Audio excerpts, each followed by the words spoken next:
You're so funny. I teased my older twin, Hendril, with a pat on her back.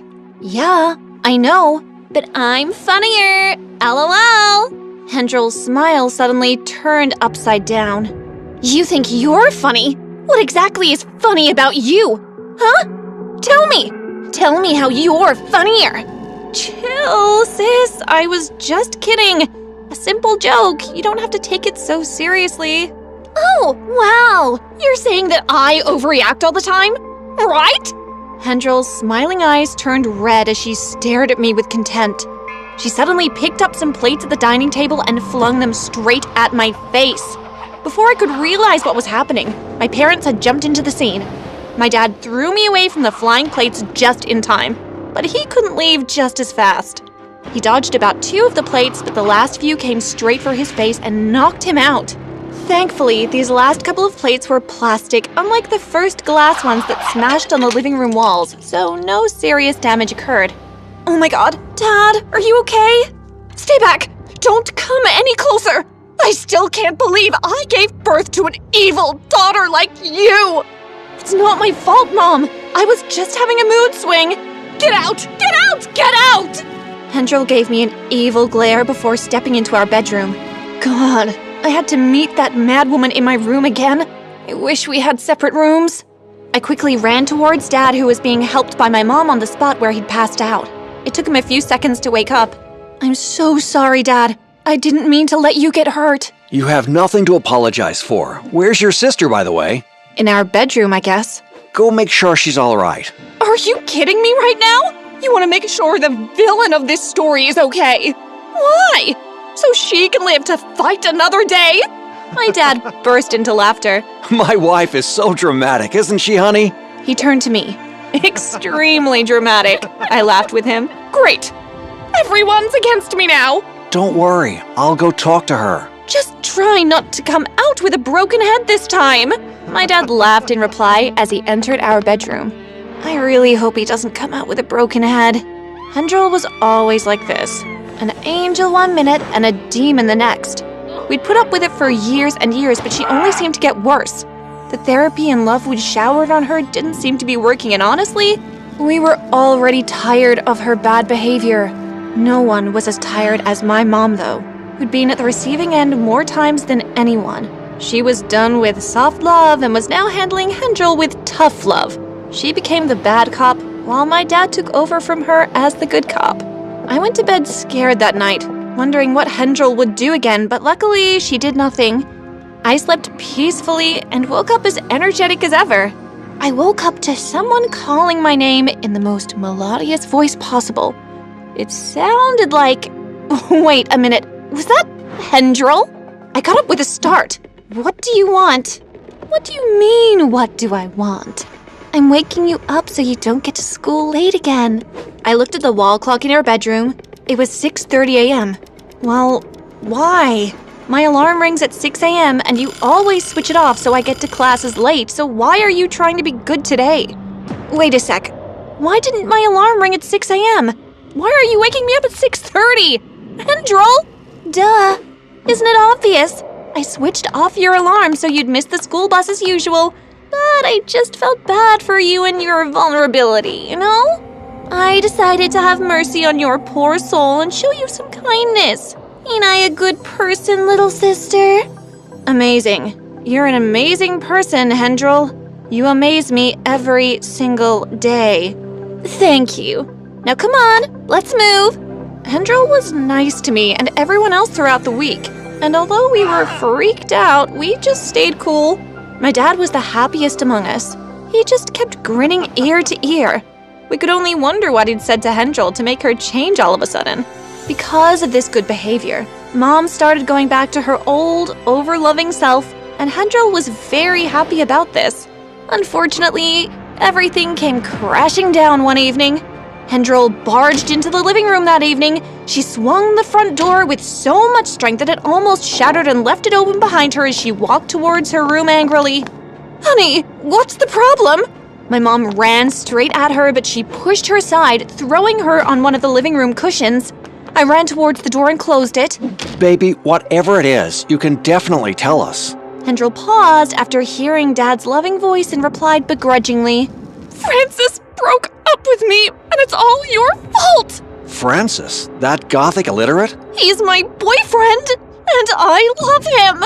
Of course you do. That doesn't change the fact that he's an illiterate, though. Look, my baby, you're an amazing woman. You can do 100 times better than that dude, believe me. "But I don't want anyone else, Dad. I only want Francis. I'm tired of this charade. I'm no longer pretending to be someone I'm not. I'm not a nice person, and I can't ever be." Just try a little bit. Hendril walked straight into her room and banged the door. Her character became much worse after this event, and Mom avoided her even more.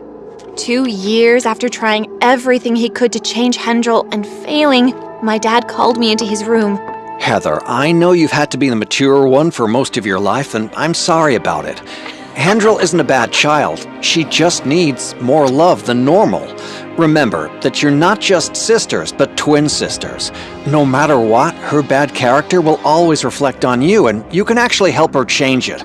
You're just not trying hard enough. Dad. I know. It's not easy. Dealing with Hendril never is, but please make this sacrifice. Do it for me and your mom. Do it for Hendril. Do it for yourself. Do it for your family, please. I thought long and hard about my decision with my father and wondered what to do to make Hendril a better person, but I kept coming short of ideas. Suddenly, a crazy idea popped into my head on one cold, windy afternoon. It was kind of a stupid idea, but it was an idea nonetheless. Hendril always complained that she acted out 60% of the time because of how people treated her, and people treated her this way because of her existing bad character. So, what if I turned things and made people unable to judge her solely based on her previous actions? I was the angel, and Hendril was the demon. What if no one could distinguish between the angel and the demon? Then everyone would be forced to treat us equally, and that would mostly be in a nice way. We were already identical twins. All that we needed was to change our dress sense and mannerisms and make them the same. Simple. I talked to Hendril about this, and after a lot of going back and forth and pretending to be uninterested, she finally caved because it was going to be a fun experiment. We became one. We spoke alike, answered together whenever any one of us was called, dressed and acted alike. At some point, it became difficult for our parents, classmates, teachers, and friends to differentiate between us. But something was about to bring the walls of my hard work crashing down, and it was closer than everyone expected. Like this video and subscribe to our channel if you haven't already. I'm sure you don't want the walls of your hard work to come tumbling down too, so do it now. Things changed. Hendril became more happy over time. Her mood swings reduced, and our parents were very pleased. And then, the day of reckoning arrived. Our 18th birthday fell on the same night as our prom night, so we decided to celebrate the two of them together. The night began in all its awe and glory, and everything seemed to be magical until a cleaner mistakenly knocked Hendril over, ripping her dress and throwing her new iPhone into a bowl of punch in the process. Before the cleaner could apologize, Hendril picked her up by her hair and dipped her face in the punch bowl.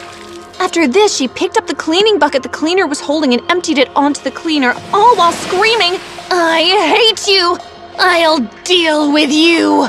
For the first time in years, everyone knew exactly who Hendril was, and they all shook their heads in disgust, making Hendril feel overwhelmed. Surprisingly, our mom, who had grown to love Hendril even more than me, ran to her and consoled her, not scolding her for her reaction and totally ignoring the poor cleaner. The cleaner got up and stared at my mom and Hendril angrily. "Security! Take this woman out of here immediately!"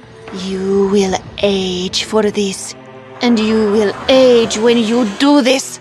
What is she talking about? "Remove her immediately!" "Mom, what's she saying? I'm scared." "You will age for this, and you will age when you do this." The cleaner kept repeating this chant as security threw her out of the building. Happy that our mother was taking her side despite her bad behavior, Hendril went back to her old self after that event. It seemed impossible to make her a better person, so I gave up on her. A week later, we were eating dinner when I noticed that something was wrong with Hendril's face. I told her about it and she quickly ran to the mirror. Oh my god! Mom! My face! Oh my god! What is this? Hendel's face had changed and she looked at least 5 years older than her current age. Ah! She picked up random stuff and started throwing them around the house. When she turned back to us to talk, she looked even older. Oh my god! We came to the realization that whenever Hendel had any of her frequent mood swings or threw a tantrum, she aged a little bit more. It was terrible, but I was happy that it was happening. What do I do, sis? You know what to do. To prevent her from aging, Hendel had to change her behavior totally until the good behavior became a solid and true part of her.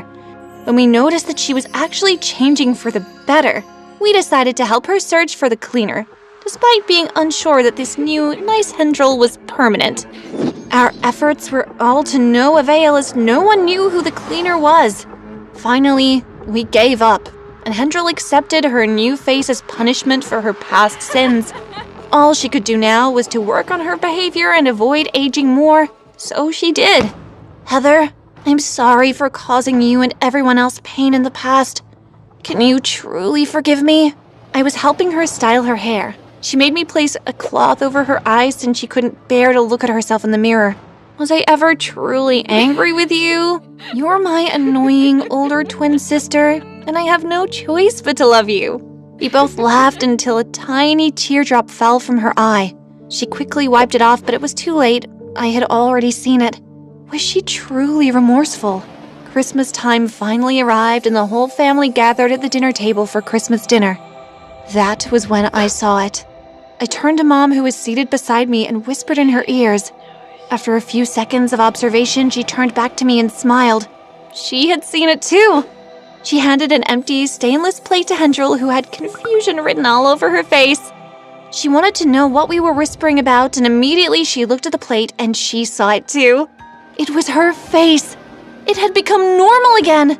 Tears of joy instantly streamed down her face as she apologized for everything and promised to be a changed person. She had said this numerous times in the past, but this time, I knew she meant her promise.